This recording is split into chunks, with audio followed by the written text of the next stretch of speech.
分享 Peripera 2019最新推出的琉璃染唇精华。那这边呢是1到5号色。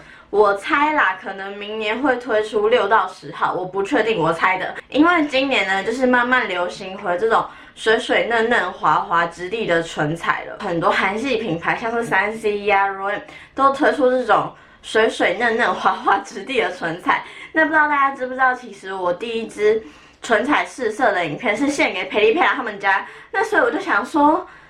那我一定要买回Peripera啦，所以我就又选了Peripera他们这次的系列。我们就先看试色，然后在试色的过程中呢，我会跟大家讲一下它的质地，还有它的染唇程度，然后到后面呢会有我的一些心得。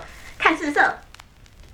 那它的质地呢，一开始是像唇釉那样水水滑滑的，在半个小时之前呢，它是会沾杯的，可是并不会把你的颜色带走，是把上面那层油油亮亮的质地带走，并不会完全带走它水水滑滑的那种感觉。 那过半个小时到1个小时之后呢，会变成染唇露，就不会沾杯了。可是我觉得很神奇的是，它并不像一般的染唇露，一擦上去马上干掉，会推不开，这让我很困扰。因为我很喜欢染唇露的妆感，可是染唇露真的很快就干掉，然后很难推开。 就算推开了，也会推不均匀。没错，我就是在讲他们家的果汁染唇露，还都会给我搞到门牙都是。还记得我参加国小同学会擦果汁染唇露的时候呢，用到整个门牙都是。我的国小同学还说：“你的牙齿有口红啦，丢脸死了。”可是这次新款的呢，真的让我很喜欢，而且让我有惊艳到。 因为我没有用过这种质地的唇彩，顶多就是一开始它是亮面的，然后慢慢转为雾面。可是我真的没有用过一开始水水滑滑的质地，慢慢转为纯露的质地。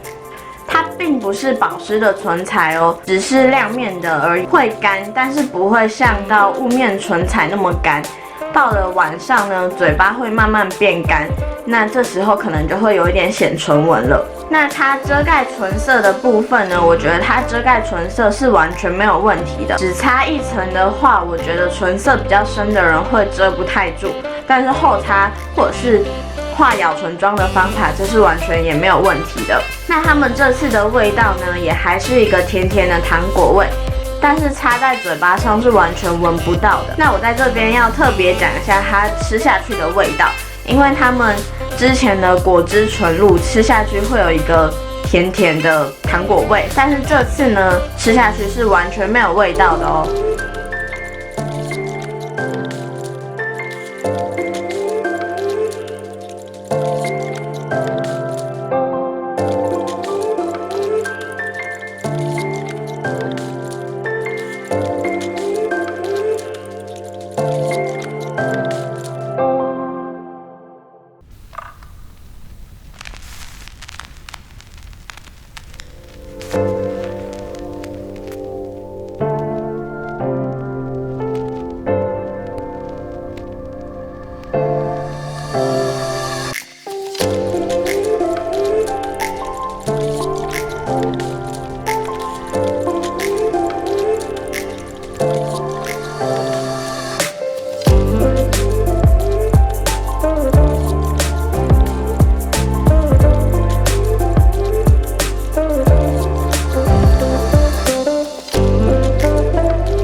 嘴巴上擦的呢是1号色打底，然后4号色涂在嘴巴中间。我超喜欢这个组合，你们看，我觉得真的好漂亮。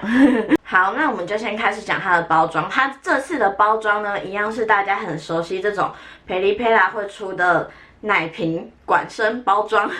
只是这次呢，可能为了要跟内容物有呼应，所以这次特别做了这种琉璃，然后透透的，像是糖果包装的这种瓶身。那它的色号呢，也是大大的写在它的瓶身上面。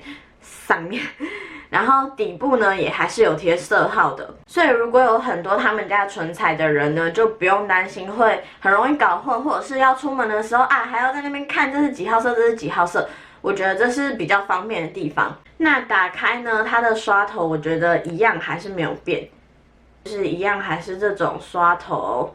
然后很容易描绘唇形啦，我自己是觉得没有什么太大的问题。那它拔起来呢，一样是有设计可以刮掉多余的唇彩的，不用担心会沾取过多。可是后来我发现一个问题，就是很多人会怕拔起来的时候，它的刷头会断在里面。可是我发现这一次他们设计的已经不像之前那么紧了，还是有的，只是没有像之前大家会怕的那种管身那么紧。因为其实我近期佩丽佩尔他们家出的唇彩我都没有买，所以我不知道是他们最近的包装已经做成这样，还是只有这个系列做成这样。所以这个系列我觉得已经变得很好拔了，我觉得其实完全不需要再担心刷头会坏掉的问题。好，那它染唇的程度，我这样讲好了，就是我有一天吃麻辣面，就是麻善堂的麻辣面，那它上面有一层辣油，然后我吃完擦完嘴巴，口红染唇的程度大概还有4到5层，然后我回家之后呢，用眼唇卸除液卸了2次，我觉得都还没有到很干净，卸到第3次我觉得才可能完全的卸干净了。真的很染唇，可是相对的也是很难卸。那如果大家想要用这种比较高染唇度的唇彩呢，我很推荐你们可以去买这个。这个是 Missha 的专门卸染唇露的卸除液，它会比眼唇卸妆液相对的来讲卸的比较快，可是它有一点点去角质的功能，所以我不会每一次都用它卸，我觉得有一点伤嘴唇，所以大家可能就是要在小心一点的使用。好，那今天的影片就到这边结束啦。总结呢，就是我真的还蛮喜欢这一款唇彩的，因为毕竟我就是那种很喜欢油油亮亮水水的唇彩的人。就是分享给大家，希望有帮助到大家。那如果喜欢今天的影片的话呢，帮我点一个喜欢。其实我今天有点感冒，所以声音大家可能会觉得很奇怪之类的，就是请大家多多包涵。大家拜拜。